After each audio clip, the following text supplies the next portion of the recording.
Hello and welcome to another episode of Educating with Ease. I'm Todd Bauer, Superintendent in the North Penn School District. So happy to be with you. I believe, as the kids would say, it's been a minute. Bob and I recorded an episode before the holidays. This is our first episode, and today, the day that we're recording, is January 30th. So first episode in 2024, I believe. But we have a really special show for you today. Really excited about this guest. We've been making our way around the North Penn School District and bringing some folks together to chat and get to know a little bit more about them. But today is the premier guest. But more about that in a moment. Let me hit some music here. All right, and no stranger to friends of the pod, we're bringing in Mr. Bob Gilmer. Hey, Dr. Bauer, happy 2024, our first show of 2024. Very excited to be back. How's 2024 treating you, Bob? Good. It's fine. Yeah? It's fine. It's good. It's only been a month, so why? Yeah. It's good. We're very busy. Lots of things going on here in North Penn School District. This is the heart of the year, right? So there's concerts left, right, center, all kinds of events, activities. So in North Penn television land, we're having a lot of fun just covering lots of great events here in the district. We just finished up another episode of North Penn Right Now live, where 865 classrooms are watching simultaneously. Maybe there's a little bit less than that. I don't know. Just a little bit. I got to check my stats on that. So other than that, we're ready to get into Podcastville. What's going on? Similarly, 2024 has been good to my family. You know, certainly I have things I could complain about, but in the grand scheme of things, everybody's healthy. Things are going well. It is one of those days, Bob. Yeah. The afternoon cup of coffee. I've already secondary coffee to myself. The secondary coffee. Here we go. Cheers. So it's only Tuesday, but it's been a busy week. We had a long night of meetings last night. I have some meetings after school today, and then I'm going to make my way over to Souderton High School this evening to watch a little bit of North Penn Souderton basketball. I'm also going to watch our unified bocce team after school in the Navy gym. Both gyms. So going to make my way around this afternoon and evening. Excited to see our kids do what they do best. But Bob, special guest. I'm excited. And I hope you have some special music. The music's starting. So what I'm going to do, I'm going to let this music just roll a little bit. I'm going to take myself out, and then I'm going to reveal our special guest. So here's our special guest music. Here it comes. Here it comes.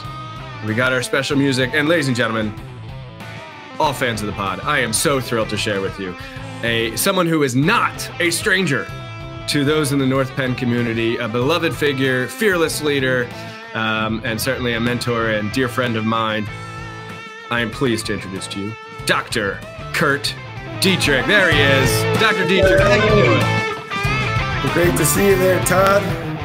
How you doing, Curt? Hey, I'm doing well. Feels like the old days. I'm back in my kitchen right now, doing a podcast, normally in the kitchen here during COVID, doing all those live streamings we did and projects we worked on. Lots of memories there. Probably the epitome of all of that was planning for graduation with, what was it, 38 or 40 individual graduations. And I remember all of those meetings we did to gather, the necessary information and make the right decisions to make that memorable. And memorable it was. 43 was the number. 43, is that what it was? Yeah. That was incredible. We could go on and on with stories, that's for sure. Yeah, some good did come out of that whole experience with COVID. Just a little bit of good. It certainly made us more mobile and gave us the opportunity to do stuff like this. Bob, I'm going to bring you back because I know Curt is also near and dear to you. Hey, Bob. There he is. Very good to see you too. So, Curt, tell us what you've been doing since you retired. I guess you're, a year and a half now? Yeah, it's a year and a half, and been really busy. Most recently, I agreed to come back 3 days a week, serving a neighboring district as an interim assistant superintendent. Their superintendent gave me a call, said I could use an interim to fill in. Their assistant had gotten a promotion to superintendency in a neighboring district. And she said, I'll even sweeten the pot a little for you. Make it 3 days a week.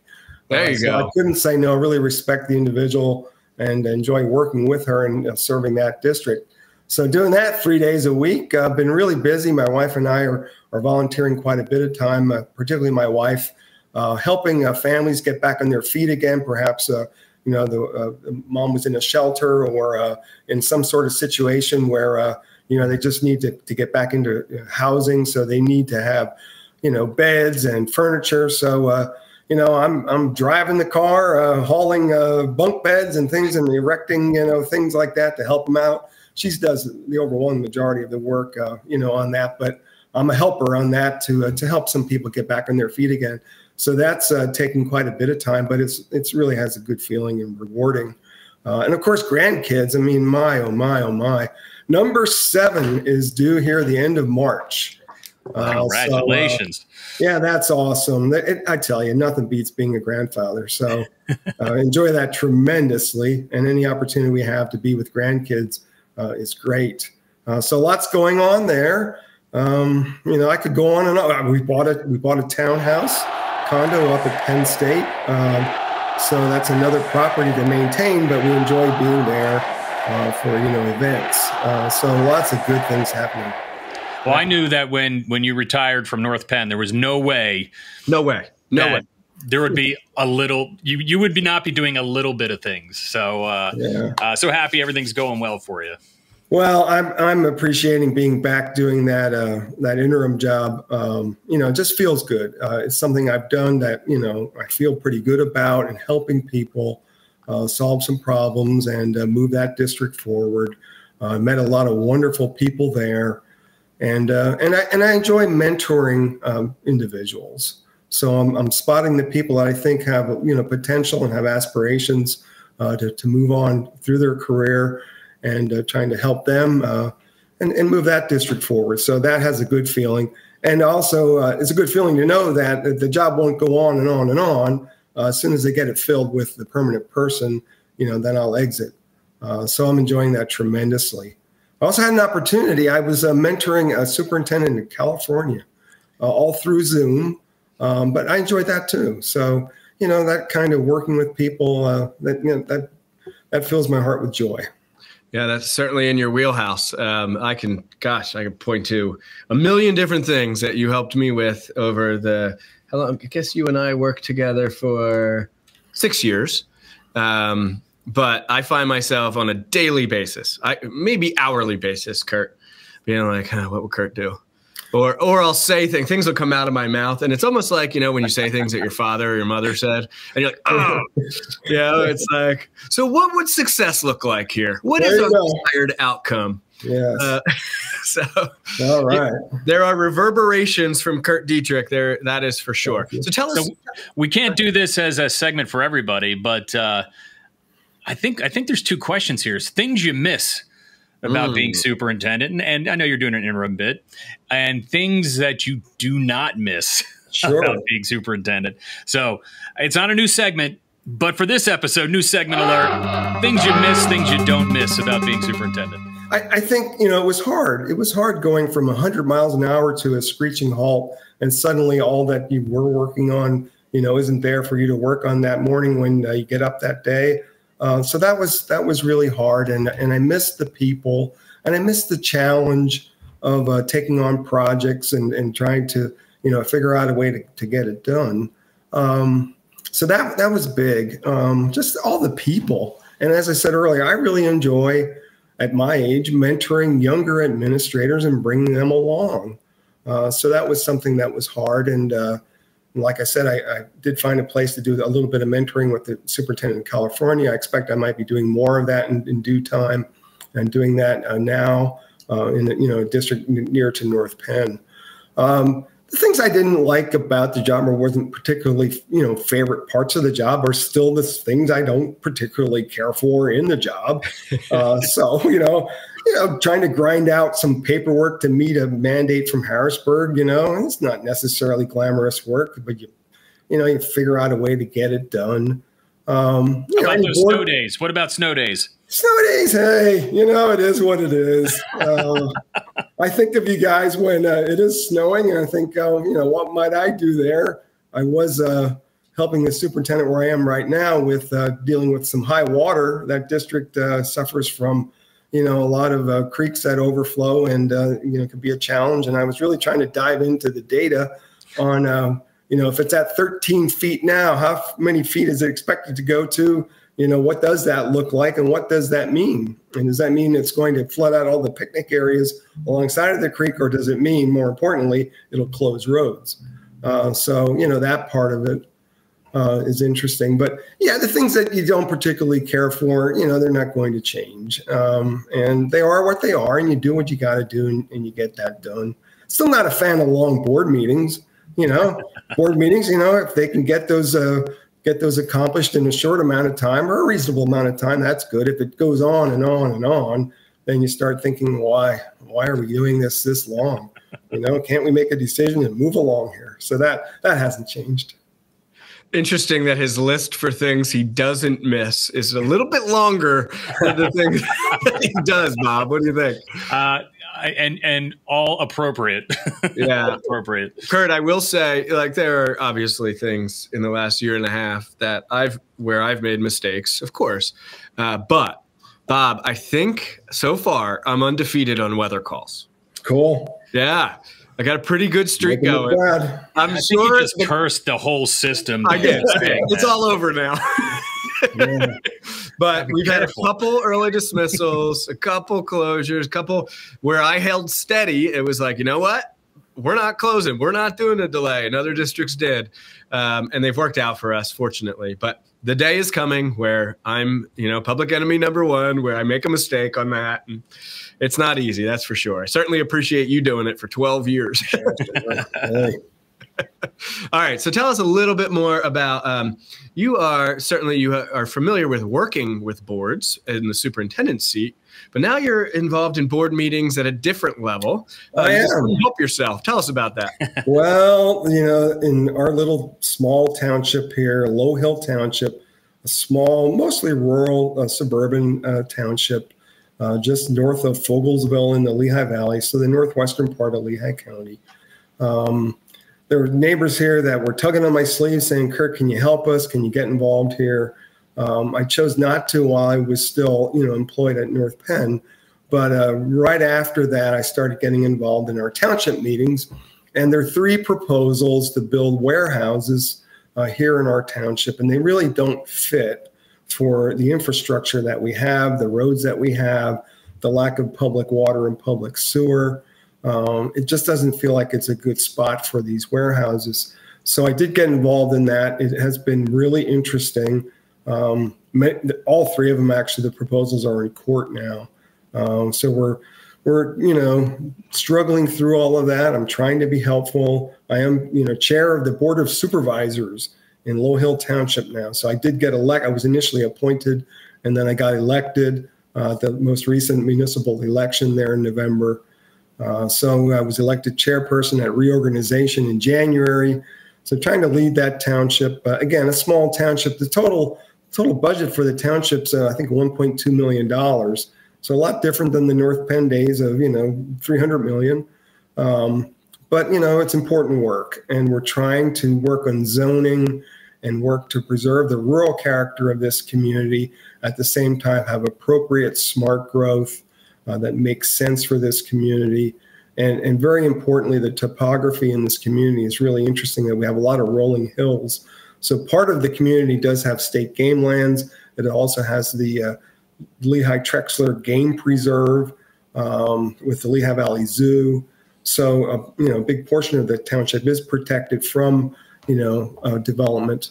But we want to have some smart growth, but at the same time really recognize that if we're able to preserve the rural character of this community, fast forward another 20 or 30 years, it's already something. Well, it will really be something if we can do that. So it sounds like you're running for re-election already, Curt. Well, I agreed to finish out the term of an individual who had resigned, and then I got elected to the 4-year term. Terms here are 6 years for township supervisor. So I talked to me again in 3.5 years. I'm not so sure that I'll do another term, but I did agree to do this, Bob. And you need leaders, you need people that can step up and do it. And it's hard to find people. People are busy. People also are not interested in taking it on. They're just, consumed with some things in their lives, and where they're saying, I really don't want to do that right now. But serving the community was always important to me.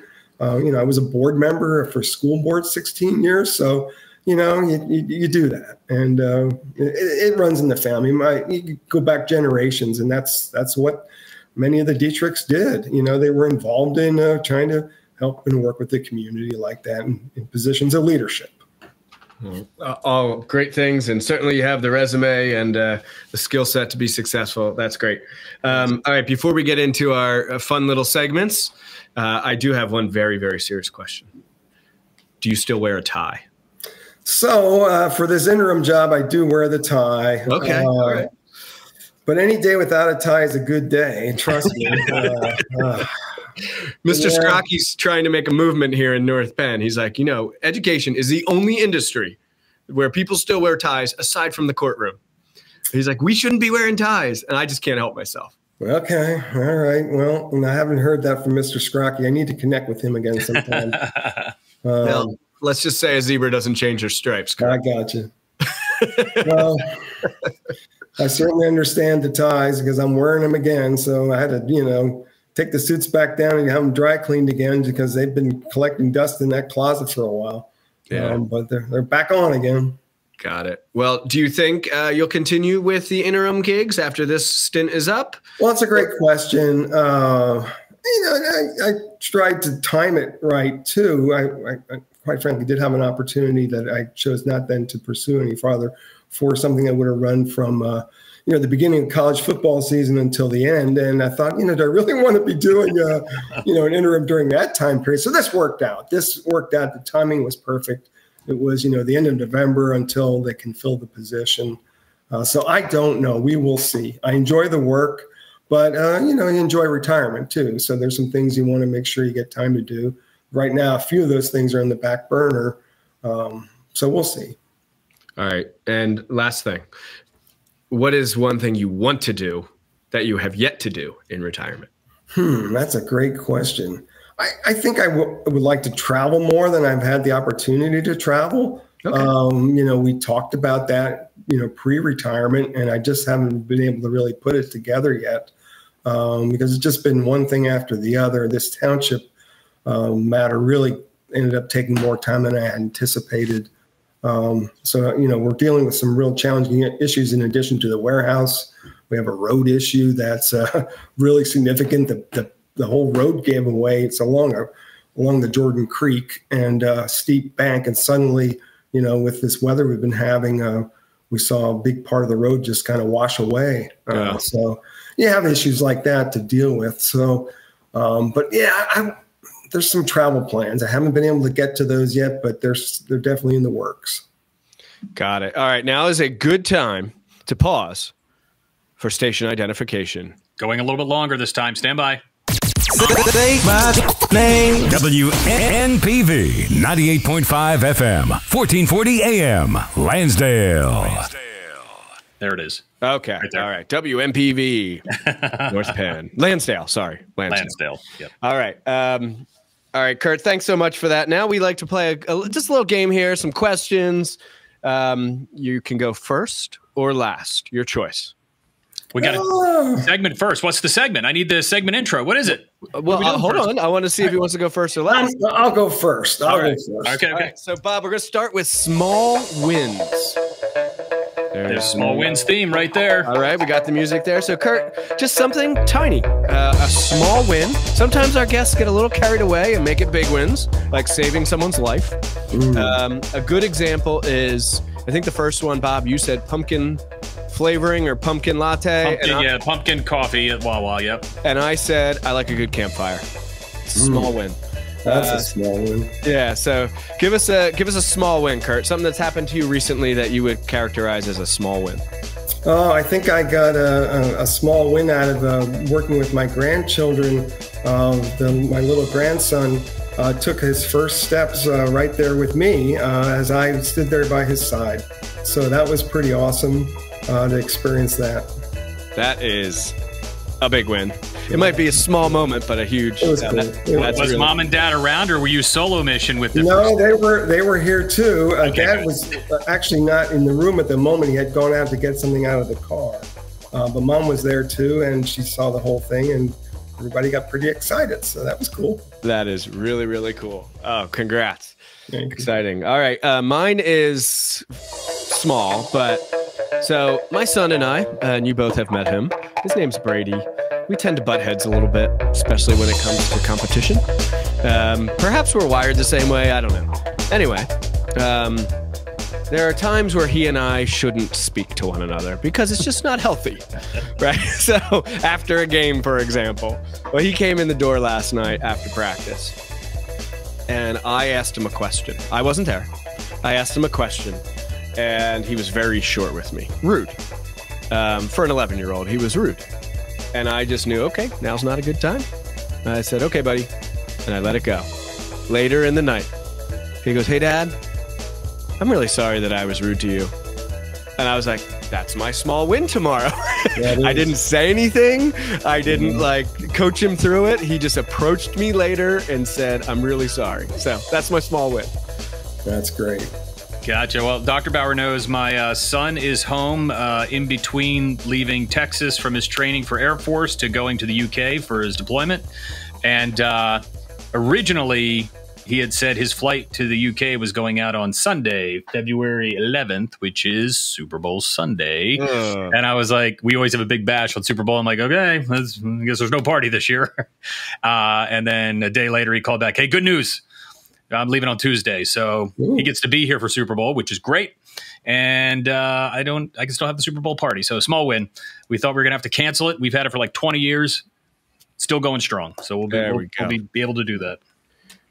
That must be great having Logan home for a long stretch here before he's deployed. I guess that means you're going to be flying over the pond a few times. There will be a trip in the next 6 months over there. I've never been over to London, so we'll see. That's great. See how it goes. All right, next segment. Bob, cue the music for Local Eats. See, that's a different beat there, a little bit different. Here are Local Eats. Right, I cannot go first here. I got to think about this, so I'm going to go last. So I'm already on last. I got to figure it out. So I joined it. I don't spend a lot of time on Facebook. I don't ever really post much, maybe, but I did join a Facebook group for local cheesesteaks in the Lehigh Valley, and people post things on there. Anyway, there's a cheesesteak place, Capriotti's. I don't think they're a chain. I think it's just a one place. Maybe they might have 2 locations. I'm only aware of one. But man, their cheesesteak was good. Okay. So I'm on a pursuit here to find the best cheesesteaks in the Lehigh Valley. Okay, I like this. All right, that's a good challenge out there. I like that. I could participate in that. So there is, Curt, Price, since you left, there's a new Capriotti. I don't know if it's the same family, but there's a Capriotti's right down here. What is that? Church and Summertown Pike. Church and Summertown. Yeah. It's a new shopping center there. Right by the Royal Farms. Right next to the Rofo. Yeah. It is Capriotti's. I don't know if it's the same or not. I may stop by there. You can get a cheesesteak there, right? Yep, absolutely. So I'm going to stop. I'm going to steal Capriotti's because I have been there, and that's actually really good sandwiches. I haven't done the cheesesteak, though. I've done the Italian hoagie there. Okay. But I'm going to steal that one because I had nothing. All right, well, we need to find out, and we can share next episode, or one of our followers on Facebook could answer. Is it the same family? The Capriotti's in Lehigh Valley, the Capriotti's here in, what is that, Lower Gwynedd there? Upper Gwynedd. Upper Gwynedd, excuse me. Yeah. We'll see.